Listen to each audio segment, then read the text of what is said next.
Dear students, Assalamu alaikum. I hope you all are fine and your day is going good. Today we are going to solve our question number 3, that is, in the following sentence indicate whether the words within bracket are used as gerund or participle. Okay, what we are required to do, we are required to identify whether the words in the brackets are gerunds and participles. Before going to solve, first we will discuss these terms, and then with the help of these concepts we will solve our question on remedy packs. Okay, firstly we will discuss that what are present participles and how they are formed.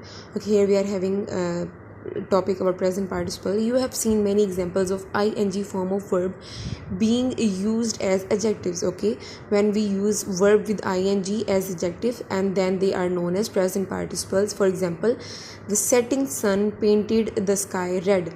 Here setting sun, setting is basically verb, but it is adding some meaning to the noun, so it is present participle.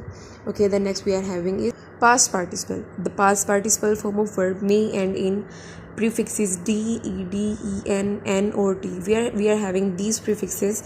When the verb end with these prefixes, they form the verb as adjective. For example, the buried treasure was found by some children. Here buried is basically a verb, but it is acting as adjective and adding some meaning to the noun treasure box, so it is past participle and it is ending with ed, as we have discussed earlier. The next is his clothes were dirty and torn. Here torn is basically जिसे हम उर्दू में कहते हैं फटे हुए.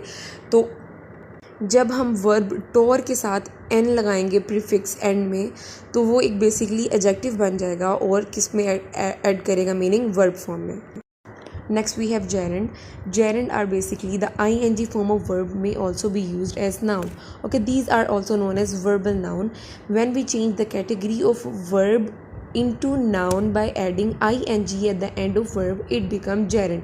For example, sit, when we add ing at the end, it will become sitting and it will act as noun.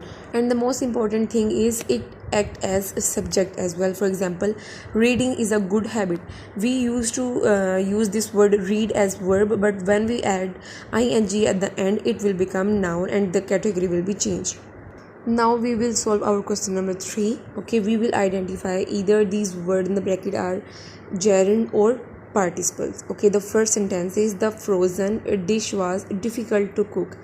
As we have discussed earlier, that when we add en and d t with verb form, they form past participle, so this is past participle.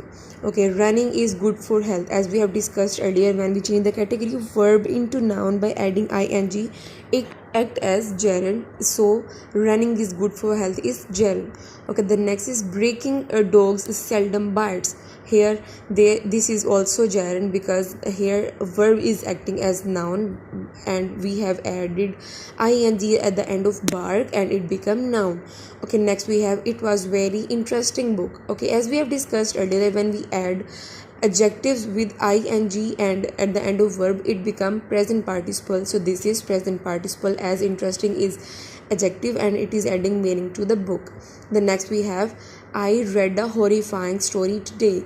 Here this is basically present participle, as we have used a horrifying adjective with ing to form a verb, so horrifying is adding meaning to the story, that is noun, so it is present participle. Okay students, I hope you will get some help from this video to solve your question accordingly. Thank you.